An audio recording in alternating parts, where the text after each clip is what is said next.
Welcome everyone, join us on the captivating journey of Brad Delp, the legendary vocalist behind the iconic rock band Boston, whose voice touched the hearts of millions. So let's dive in. Bradley Edward Delp, born June 12, 1951 in Peabody, Massachusetts, United States of America, by French-Canadian immigrant parents. Delp was raised in Danvers, Massachusetts on Boston's North Shore. His love of music began when he was captivated by a Beatles performance on The Ed Sullivan Show at the age of 13. Inspired by the legendary British band, he quickly acquired his first guitar and immersed himself in learning to play, marking the start of a lifelong passion for music. Delp swiftly found his place in the local music scene, joining his first band, the Iguanas. This endeavor evolved into the Monks, where Brad's talent flourished during his high school years. Following graduation, he continued to refine his distinctive singing style through regular performances at clubs throughout the early 70s. These gigs provided a welcome escape from his day job at a factory, where he crafted heating coils.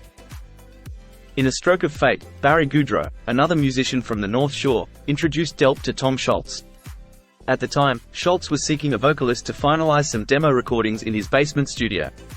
Little did they know, this encounter would shape the course of history for all involved. Impressed by Scholz's dedication to recording and rehearsing, Delp auditioned with the Joe Walsh song Rocky Mountain Way, and secured his place.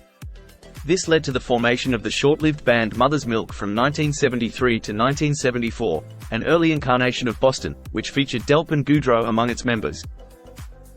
In 1973, Mother's Milk's demo tape garnered attention but faced rejection from major record labels. Eventually, the tape made its way to ABC Records, thanks to a connection, and Epic Records offered the band a contract after a showcase performance. The group was signed on the condition of re-recording their songs in Los Angeles with a different producer. Reluctant to lose creative control, Scholz accepted the compromise, also renaming the band Boston. Delp's contributions to rock music extended far beyond his remarkable vocals. He was a multi-instrumentalist, adept at guitar, keyboards, and harmonica. His songwriting talents were equally impressive, co-writing numerous tracks with Scholz for Boston's early albums and later efforts like Walk On. His distinctive voice, showcased prominently on the first 3 Boston albums, including their greatest hits and corporate America releases, cementing his legacy as an integral part of the band's sound, and becoming a global sensation. Boston's self-titled debut album, released in August 1976, achieved monumental success, selling over 17 million copies and earning its place as one of the best-selling debut albums in US history. The band's remarkable achievement garnered them a Grammy Award nomination for Best New Artist. Led by iconic singles like More Than a Feeling, Long Time, and Peace of Mind, the album made its mark on the national charts, with each track resonating deeply with audiences. Peaking at number 3 on the Billboard 200, Boston's debut album remained a fixture on the charts for an impressive 132 weeks, solidifying its status as a timeless classic in rock music history. Following their groundbreaking debut, Boston released Don't Look Back 2 years later in 1978. While not quite matching the astronomical success of their debut, the album still managed to sell over 7 million copies, solidifying Boston's status as a rock powerhouse. The title track became a top 5 hit, while A Man I'll Never Be and Feeling Satisfied also made their mark on the charts, reaching the top 40 and top 50, respectively. However, after completing the supporting tour for the album, Boston was forced into hiatus due to a contentious battle with their record company. During the early 80s, Delp remained active in music, collaborating on projects led by Barry Goudreau, including Goudreau's 1980 self-titled solo debut and Orion the Hunter's 1984 self-titled debut. In 1986, Delp made a guest appearance on Keith Emerson's solo album, Best Revenge. However, perhaps most notably, this period marked Boston's return to the spotlight. After resolving record company issues, Boston released their highly anticipated third album, Third Stage, in the late 80s, with Delp and Scholz being the only original members remaining. Despite the extended hiatus, Third Stage was a significant success. However, another lengthy gap between albums occurred in the early 90s, during which Delp focused on other projects while Scholz dealt with legal disputes. In 1991, Delp and Goudreau formed the band RTZ and released the album Return to Zero. When Scholz called Delp to record vocals for album Walk On, Delp was committed to touring with RTZ, so Scholz enlisted singer Fran Cosmo to complete the album. Boston released Walk On in 1994, with Cosmo on vocals. Later that year, Delp and Boston reunited for a major tour, with Delp and Cosmo sharing vocal duties. During another Boston hiatus, Delp focused on RTZ, releasing their second album, Lost, in 1998, comprising leftover tracks from their debut sessions. He also collaborated with the Lisa Geyer Band on Gypsy Girl and contributed vocals to new Boston tracks for their 1997 Greatest Hits compilation, and later in 2002 for release Corporate America. From the mid-1990s until his death in 2007, Delp formed a Beatles tribute band in the Boston area, humorously named Beetlejuice.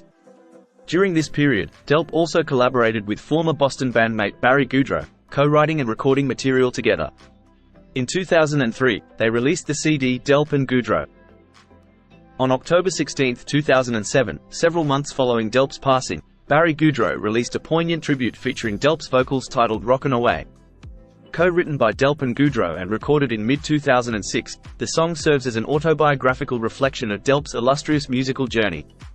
Rockin' Away touched hearts and resonated with fans, climbing to number 20 on the US rock charts in January 2008.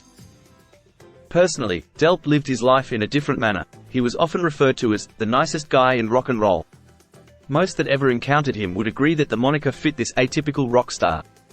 Known not only for his musical talents but also for his compassionate nature, lived as a vegetarian for 38 years and actively supported various charitable causes close to his heart.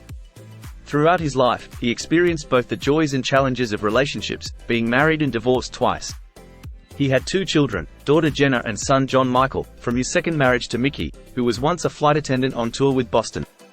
Mickey's sister, Connie, later married Boston band member Barry Goudreau. Brad and Mickey tied the knot in 1980 but parted ways in 1996. Until his passing, Brad shared his life with his fiancée of 7 years Pamela Sullivan, residing in New Hampshire's Merrimack Valley. Sadly, between 11 p.m. on March 8 and 1:20 a.m. on March 9, 2007, Brad Delp tragically took his own life through carbon monoxide poisoning at his residence on 55 Academy Avenue in Atkinson, New Hampshire. His body was discovered by the Atkinson police on the master bathroom floor, where 2 charcoal grills had been placed in the bathtub and lit, causing the room to fill with smoke. This devastating event shocked and saddened his fans and loved ones, leaving a void in the music world. Delp was cremated following his passing. The circumstances surrounding Brad Delp's death have been the subject of conflicting reports and legal disputes. In notes he left behind, Delp indicated struggles with depression and self-harming thoughts dating back to his teenage years. Whereas some reports suggested that unresolved tensions stemming from Boston's breakup in the 1980s and personal conflicts with band leader Tom Scholz may have contributed to his decision to take his own life. However, Scholz denied these allegations and pursued legal action for defamation. Ultimately, the court ruled that statements linking Delp's death to Scholz were opinions rather than factual assertions, and thus not grounds for defamation claims. On August 19, 2007, an event titled Come Together, a tribute to Brad Delp, took place at the Bank of America Pavilion in Boston.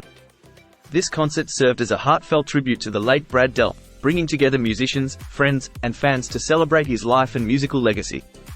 The evening was filled with performances honoring Delp's contributions to music, serving as a fitting tribute to a beloved artist who left an indelible mark on the world of rock and roll.